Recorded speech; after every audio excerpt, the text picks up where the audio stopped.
ये radio Pakistan podcast है।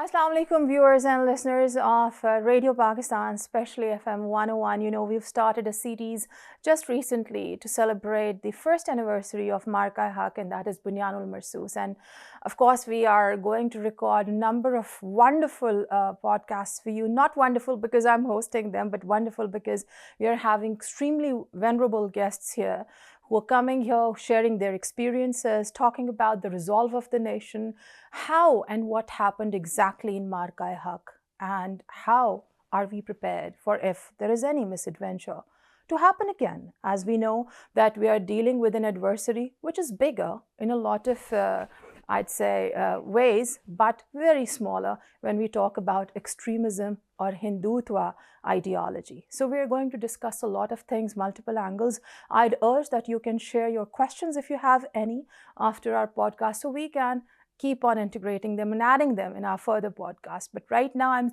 too honored, very happy and excited, as well as thrilled that we have with us Air Vice Marshal, retired Ijaz Malik, Hilal-e-Imtiaz and Sattar-e-Imtiaz military, has 34 years and he's given them to the best Air Force of the world, that is Pakistan Air Force.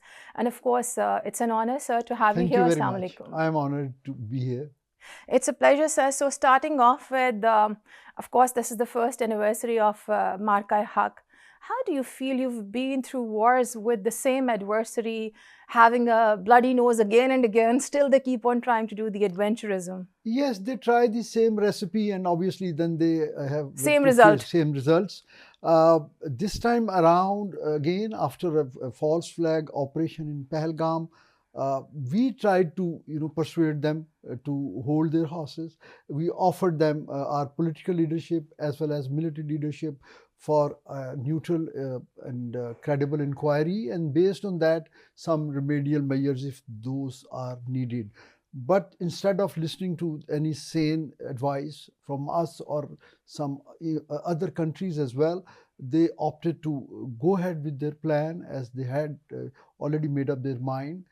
Initially, we exercised restraint because we were cognizant of the fact as a responsible nuclear state that any kinetic application can go up the escalation ladder very quick, and then it will be out of control of both belligerents.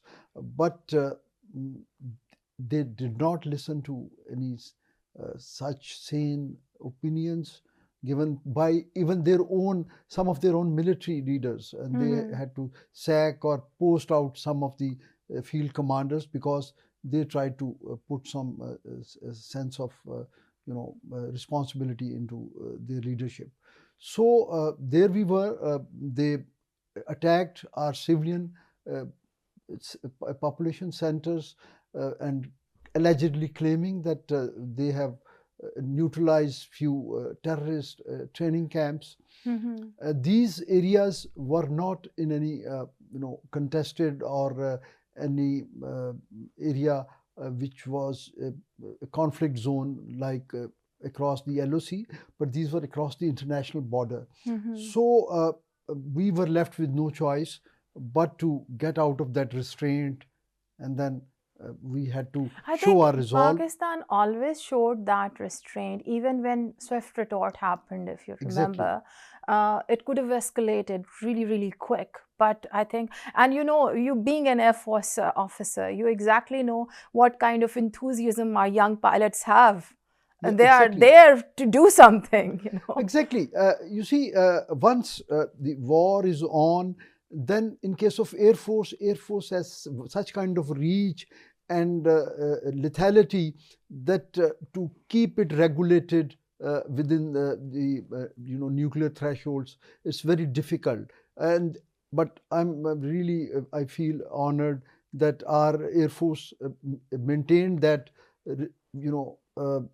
even during this conflict also, we had the opportunity to shoot further. Yeah. We had the opportunity to engage other air or ground targets, but we never wanted to escalate. Right. So we very precisely and smartly did what we were required to do, And yes.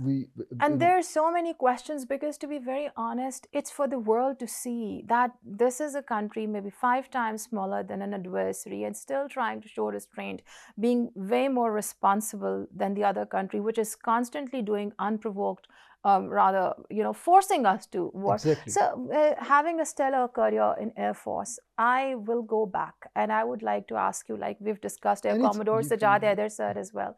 So I was honored to write about his 65 and 71 wars and happened to speak to him in person. And we had a stellar performance back then too. As a professional Air Force officer, because I know that you follow the ethos, and I have seen it in our veterans more than Indian veterans, and I'd be blunt about it. You're leaving emotions aside. How do you see Indian Air Force when we compare with Pakistan? Because we see, and like Sir Sajjad Haider also told me that even for 1971, he had the records by Indian Air Force, where the aircraft that we claimed, there were more aircraft they said that they lost at the hands of Pakistan Air Force.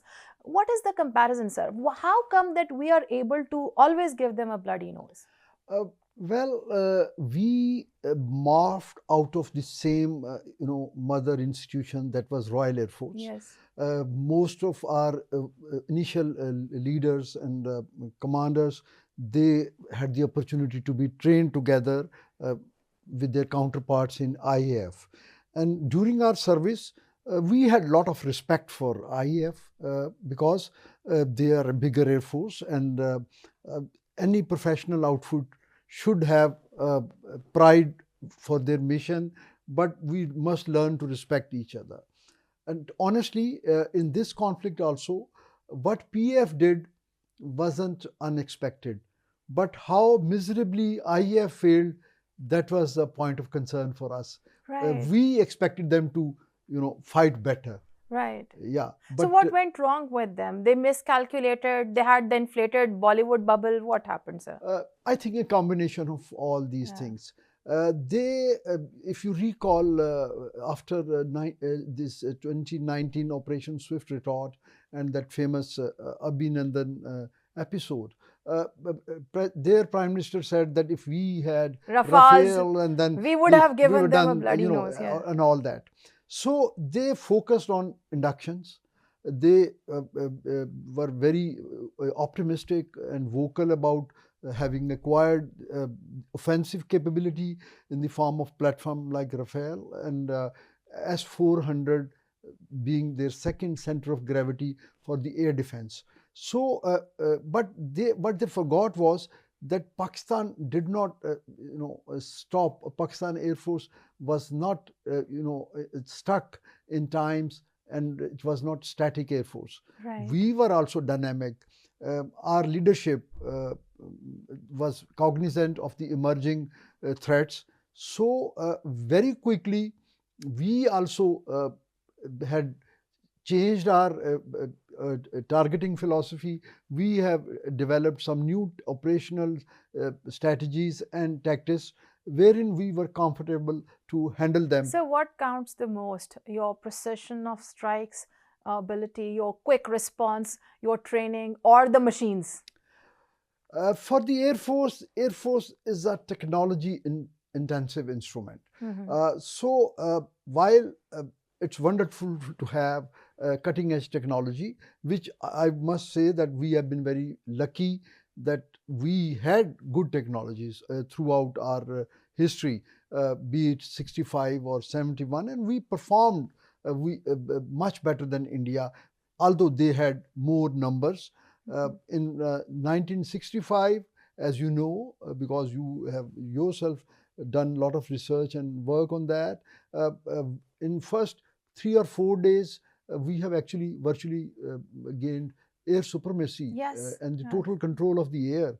And our claims, and which were granted to us, most of those claims were destruction of Indian aircraft on their runways and on ground. Right. That means we did not even let them take off to contest the airspace. So that is kind of professionalism that we displayed in 65. In 71, unfortunately, because of the political, culmination of that war, and we lost one of our, province, part of our country. So the media perception management and public opinion, that was more focused on the political outcome of that war. Otherwise, Pakistan Air Force has done even better in 71 as compared to 65. The number of kills which were granted to us, that surpassed even the claims of Indian Air Force. So we remained, wonderful during that conflict also. Then we had standoff in 2001 with India. And then, of course, a lot of other, air defense missions that we conducted while we were going through the process of nuclearization. So we rightly say that sleep well because PF is awake. Yeah, honestly, in my 34 year of active career, and the last assignment being the Air Officer Commanding for the Air Defense Command, which is responsible for the air defense, which is responsible to, ensure that people sleep well and we remain awake. I think there hasn't been a day that we thought that it's a comfortable day for us. Every day there was new challenge, because the speeds are so high. The time given to us to react is so compressed that you can't afford whether it is day or night. And believe me that the first encounter that we had with India back in 1948 was on an Eid day. That they thought that Pakistan. That's a news to many. Our first engagement was, sorry, not in 1948, but 1959, April 13th. We were celebrating Eid, and one of India's camera, it crossed Pakistan, borders, and they were doing reconnaissance in Gujarat and forward areas close to Islamabad. Two of our F-86s were scrambled, and we intercepted that camera. That camera was operating on a higher altitude, which was beyond the guaranteed service ceiling of the F-86s.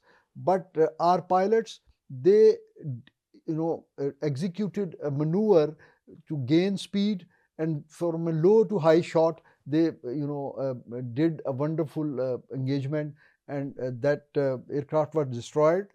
At that time also, the pilot and the navigator, they ejected, and they were apprehended like Abhinandan. But as that was not the media savvy environment. I think we should talk about it more, because we really need to tell you that Abhinandan is not the first, he's the sequel.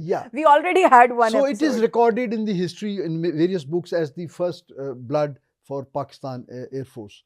So this actually is, viewers, the stellar performance of Pakistan Air Force. And being a Pakistani and coming from a total civilian background, I believe that we are real civil military bond, because here we are talking to somebody who is telling us about the Air Force and their extraordinary abilities, capabilities, and their valor that they've exhibited every now and then, and we being proud civilians. And I remember that my mother keeps on telling me, and I would love to take the opportunity to tell you, that during 1965 and 71, when she was too young and residing near Vaga, and she said that we'd go out and we are going to point fingers towards the aircraft, that okay, look, their MiG is gone. Under air raid warning, normally civilian would go into the shelters, but for Lahorites were, they were all over their rooftops and yelling. So that is the history. And for just for the record's sake, I would say that the only aerial kills against Israel Air Force is from Pakistan. Are from Pakistani pilots. One of them is, mashallah, still alive, Air Commodore Sattar Alvi, and another one who opted to go to Bangladesh after 71. He also had multiple kills. Saiful Islam. Saiful Azam Saab. Absolutely. So, we have a history. And that's why. And sir, after Sheikh Hasina's ouster, I happened to speak to many Bangladeshis, and they take pride in that, and they really take pride in Saab. And of course, they're talking about Pakistan Air Force, and you'll be surprised that they were so happy during Maraka-e-Haq and they were cheering for Pakistan Air Force. So I think it's a diplomatic defeat also for India that thought that they have actually broken. They've created a bigger monster because they're still there. And, you can never separate flesh from bones. So and the best part was that these pilots that we are now, cherishing their success against Israel Air Force, they were not duty bound to fight because they were on deputation. They volunteered to fight. Wow. So that is the kind of spirit we had, and we continue to maintain that. MashaAllah. So, sir, now coming back to the recent one, because there is a complete generation that never watched PF, they just heard about PF. And I was surprised to see, especially the Gen Z, and they were like too enthusiastic, constantly on X platform, trying to tell about our pilots. How is the feeling? Because you witnessing both the, that time and this time, do you see there is any difference of that? The specific word I'd like to take in Urdu, that is jazba. Did you find any difference, sir? I would say our present generation is more informed. Yes. They are more critical in their thinking, and they are more vibrant in their outlook. So they are better than us. Why not? That's lovely. And then coming back to the technicalities. And we have discussed enough of what happened, but now talking about specifically Maraka-e-Haq. So we claimed aircraft, and President Trump never forgets to remind them. And not only forgets, but never stopped increasing the numbers also. Yes, that's very generous of him. Sir, how many aircraft did we shoot, and how many of them were Rafales? Okay, I had the opportunity of being in that ops room from where the war was conducted right after the war. Right. And we were invited and briefed by Chief of Air Staff himself, because during the war he was the one who was actually physically there throughout the war and controlling all missions. So what we were shown and we were briefed with evidence that we went into this war out of compulsion, because as a sovereign state, we were left with no choice but to respond. So once we undertook operations, at that time, there were around 70 plus Indian aircraft in the air, and we responded with around over 30 aircraft, which included some force multipliers, AVACs to have proper visibility, and high-tech weapons from both sides. We were tasked, as per Chief of Air Staff briefing, that he tasked the youngsters that we should not go for the numbers. We should go for the center of gravity, which was in that case Rafale. So they were deployed in few clusters. Right. So through our intelligence and quick sifting of targets, we identified the high value targets within that clutter or clusters, and engaged them. And we, in the bargain, had to forego some low-hanging fruit or some very valid shots on low-tech aircraft, or comparatively low-tech. Nothing was low-tech, to be honest. So we only shot those aircraft, which were 6 and 1 drone during these 4 days. Yes. There was another aircraft which we did not claim, because at that time we didn't have the evidence to give if we were required by the media or any other platform. But later on that was also confirmed. So actually it was 7 plus 1. Few more were damaged. We did not claim that. So, so it is anybody's imagination. So what is the professional ethos? Why exactly Indian Air Force never spoke about those crashed aircraft? I know that even in casual days, I'm sorry if any of you are watching, but I, being a Pakistani, you have more crashes than any other Air Force in the world. We have had just recent ones. They have a reason also. Unfortunately, for example, people talk about a recent crash in Dubai Air Show, for example, of their Teja aircraft. That pilot, given his rank and experience, should be very good. I respect. But problem was that this air show came shortly after the conflict. Yes. So they have a natural sense of competition. So, in that exuberance to compete with the performance of JF-17, he ended up crashing, because you cannot overstretch an aircraft and your own ability beyond certain human limits. So they have their own pressures, because they started their indigenous program of light combat aircraft many years before we started our JF-17 project. Until now, they have not been able to be fully operational in combat ready status on that aircraft. And we have not only done the needful for our own requirement and replaced our entire Chinese aging fleet of Chinese origin platforms, but now we are exporting that also. So, that rivalry, puts unnecessary pressures, obviously. Then maintenance has been a major weak area for Indian Air Force, because in order to have expansion and in their own self-created arms race against a country which has much smaller economy size, they inducted anything and everything on their inventory. So that diversity was difficult to maintain. So it had its own challenge. They had aircraft of Soviet origin, they have aircraft of European origin. And French, of course. And French, British. So that is another challenge. And then obviously lack of motivation, because they're asking their commitment to their people, armed forces, they have a very high, not only the rate of crashes, but very high rates of suicide also. Absolutely. Because how brutally they are being employed against innocent civilians in Indian illegally occupied Kashmir, that has a lot of psychological pressures. Then certain other things that I don't want to talk, it has something to do with the morality also. Yes, absolutely. And sir is so right, because I remember that there was a post back in 2014 that I've been very active on X where I did that, and it was Manohar Parrikar back then. He died now. And he actually, the defense minister, home minister, sorry, and he was actually saying that we had about 108 armed forces personnel from tri-services who've done suicide. And that was the main concern for their own people as well, that they're doing these suicides, like the maximum amount one can say. And that definitely is the pressure building up. And yes, as far as the other things are concerned, which there's been very decent, haven't talked about, there are so many stories which are horrific. And I'd really like to commend our tri-services that the discipline is so so much that they've taken care of it, throughout the years, decades.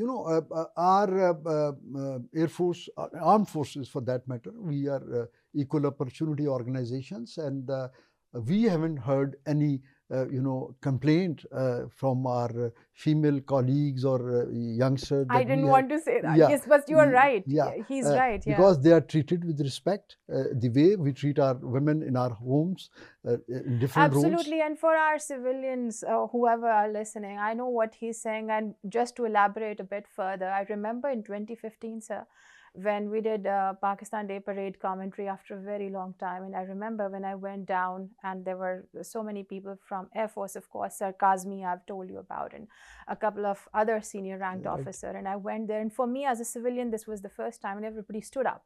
And I was like, okay, please sit, because all of them were rather older than me. And I was like, so they said, no, it's our culture. Yeah, that's how we have been, groomed to respect our colleagues, like we respect our other female relatives, yes, like in and the family. The sad part roles. is, which sir didn't mention, but I'll go in detail, that in about 2 years ago, there was that Indian Air Force officer, a woman, and she was mistreated and she became suicidal, and the case was suppressed. And that was so heartbreaking for me as a female, sitting even across the border. So these are the things which, of course, are not basically a topic of discussion today, but to just discuss a few, that why it happened, what kind of motivation they have, and what kind kind of behavior problems they have that takes them to the suicide. So coming back to Maraka-e-Haq again, so we shot about 7, and then there's this one that we didn't claim because of lack of evidence. Lack of evidence then in real time. But now later on we did have. But I asked the same question to the chief of ASA. He said, sir, how does it matter? Is whether it was 7 or 8? I think the best part is that we didn't lose any aircraft and we shot them at will. Absolutely, absolutely. So now seeing that the world is advancing technologically, like with light speed, I'd say, because there is this constant advancement going on between Russia, China, and the US, of course, and Pakistan and India as arch rivals, and having a lot of problems as in, because we are living in an area where we already have multiple nuclear powers. How do you see Pakistan's technological advancement versus India's? Because now we know that it's never ending, because they keep on saying it off and on. Operation Sindoor 2 is coming. I don't know when. It's late for what reason? It's already on in terms of proxies. Sub-conventional warfare. It is as the proxies they are supporting. But how can we, compare you as an officer of the Air Force? That how do we compare? Are we moving at par with them? Because like we were talking about the strategic bombers as well before. I would say in certain domains even we are ahead of them. Our air defense system has always remained way ahead of them. We did have temporarily a disadvantage in terms of fighters in the past after they inducted Su-30s or Mirage 2000s. And but once we started making our own JF-17, I think there is no issue on the interceptor side also. In cyber domain, we would remain, inshallah, ahead of them. Actually, the sanctions that we had gone through at various stages of our history, that worked as a catalyst for our indigenous defense-related productions. We are the only Air Force in the world who are making their own aircraft. Lovely, yeah. Because there are only about 12 countries who make aircraft, and these fighter aircrafts are not made by military outfits. They are made by private entrepreneurs, organizations. We are very good in our, army-related assets like tanks and our missile program. Yes. Yesterday we had Fatah too. Sir. So our technology is better than them. Our numbers are equally good, I would say. So we have full spectrum deterrence. Yeah, exactly. Even in naval domain, we are inducting new platforms in subsurface platform. In fact, the other day I was seeing a veteran from Indian Navy was talking about that Pakistan probably is working more on its sea leg to complete the triad. And I was pretty unnerved and I commented that why shouldn't we knowing you? So, yes, of course. We do have, obviously. Yes. There's no denying the fact. And that's the only option. What can we do? We never wanted to be nuclear. We've always wanted to live with them peacefully. They forced us to be. And after we got nuclear, we have always been offering that there is no space for war between two nuclear armed countries. And it does not make sense because there is this concept of mutually assured destruction. And I hope that Narendra Modi's government realize the fact sooner than later, because it's been a lot of adventure, and every time you have an election there in India, you just cannot win on the basis of that. We are going to hit Pakistan, do a false flag. So any last message if you want to give to our audience, please, sir? Well, I would request that while we have on military front and now on diplomatic front, external, alhamdulillah, we are considered a stabilizer for regional security, and we are a trusted partners for so many countries. The only thing where we are facing challenges is our economy and internal stability. So if we really have to enjoy our status as one of the leading nations in the world, we need to focus on our trivial differences within, because armed forces, they derive their strength from the nation internal stability. and internal stability. So that would be my request to people, that I would like to see the way we have been united during this operation. We should remain that way. We should remain that in normal peacetime also. Lovely. So we had with us Air Vice Marshal, retired Ijaz Malik Saab with us. I'm Sadia Sattar. And before we leave, we'd like to tell to our audience, of course, the message of unity. And if we talk about this, I remember since we were talking about Air Commodore Sajjad Haider, if you go there, sir, you always see that he has this tiny book about Quaid-e-Azam, which he'd present to everybody, whoever goes there. And he has that in every room of his home. And he's a war veteran. So unity, faith, discipline, he said. And I think that is proven true time and again, and now more than ever. So we need to be united. Of course, our Air Force did a stellar performance during this war as well, and they're fully prepared for whatever misadventures coming from our arch rival. But again, it's very important that we together stay united and firm behind our armed forces, as we did before, so that never, ever any enemy can try to have an evil eye on our country, on our people, and on our youth specifically. So that's from my side. We are going to have more episodes of this anniversary of Maraka-e-Haq. I hope that you'll be joining us again. I'd love to have your comments down there, whichever platform you're watching us on, be it YouTube, Facebook, Insta, TikTok, X, anywhere. Stay tuned, stay connected. Pakistan Zindabad, Pak Air Force Zindabad, Pak Fauj Zindabad. Thank you.